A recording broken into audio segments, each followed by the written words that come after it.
Look, smile, walk, subset hai. I'm the perfect dream girl too. I was born to play this role. বলিউডের প্রতিভাবান অভিনেত্রী অনন্যা পান্ডে তারকার সন্তান হলেও অভিনয়ের জগতে পা রাখার সময় একেবারেই নবাগত ছিলেন।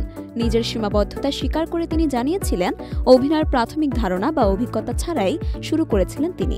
সমালোচনার মুখোমুখি হয়েও আজ তিনি বলিউডে নিজের জায়গা তৈরি করেছেন। বলিউডে অভিষেক হওয়ার পর থেকেই নেপোটিজম বিতর্কে জড়িয়েছেন অনন্যা পান্ডে। অভিনেতা চাঙ্কি পান্ডের কন্যা হওয়ার সুবাদে 2019 সালে করণ জোহরের পরিচালনায় স্টুডেন্টস অব দ্য ইয়ার 2 ছবিতে আত্মপ্রকাশ করেন মাত্র 21 বছর বয়সে। তারকা সন্তান হওয়ার সুবিধা নিয়ে একের পর এক ছবিতে কাজ করার অভিযোগ তুলেছিলেন নেটিজেনরা। তবে নিজের সীমাবদ্ধতার কথা স্বীকার করে সম্প্রতি এক সাক্ষাৎকারে অনন্যা জানিয়েছেন, অভিনয় পা রাখার সময় তার কোনো পূর্ব অভিজ্ঞতা ছিল না। অনন্যা জানান, ছোটবেলায় 2-1 বার বাবার শুটিং সেটে গেলেও চলচ্চিত্রের কাজ সম্পর্কে তার কোনো ধারণা গড়ে ওঠেনি। প্রথমবার অভিনয় করতে গিয়ে তাকে নানান সমস্যার সম্মুখীন হতে হয়। তিনি বলেন, প্রথম ছবিতে কাজ করার সময় কিছুই জানতাম না, অভিনয়ের ন্যূনতম জ্ঞানও ছিল না। বলিউডে তারকা সন্তানদের বিশেষ সুবিধা যেমন রয়েছে, তেমনি তাদের কঠোর সমালোচনার মুখেও পড়তে হয়।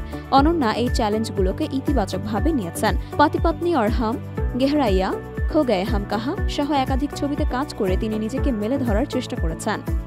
প্রসঙ্গত, অনন্যা পান্ডে কেবল নায়িকা নন, ফ্যাশন দুনিয়াতেও নজর কাড়ছেন। তবুও সমালোচনা তাকে ঘিরে থাকলেও অনন্যা আত্মবিশ্বাসী, কঠোর পরিশ্রমের মাধ্যমে তিনি নিজেকে প্রমাণ করবেন বলে জানান।